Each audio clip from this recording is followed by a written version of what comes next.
Okay, here's a misadventure from this past April. I call it Solar Flares 1, Google Maps 0. I was down in Toronto visiting my son, and I was going to go up to Markham to visit my friend that I hadn't talked to in a couple of years, or I hadn't seen in a couple of years. So I put her address in Google Maps just to get me out of Toronto up there. I mean, I knew where she lived, but and then I was off, and then the adventure began.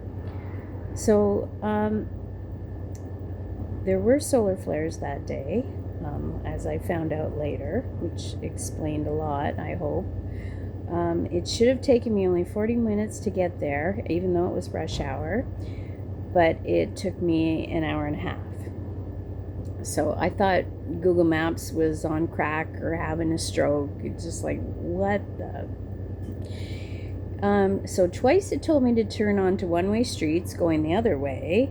And then I was up on Eglinton and it was telling me to do a U-turn in the middle of rush hour traffic.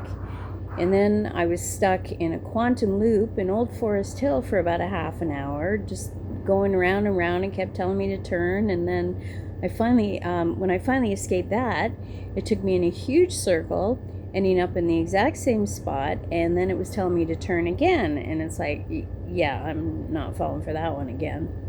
Then I ended up on York Mills, and it had me turn onto a street and then turn right, except the road didn't turn right, it turned left. So I was seeing parts of Toronto I didn't even know existed before. So I made it back onto York Mills again, then said screw it, turned at Bayview, drove up to the 407 and straight to my friends. But then it told me to get off a street before and proceeded to take me on a scenic route through Markham. So Google Maps 0, Solar Flares 1. Take care.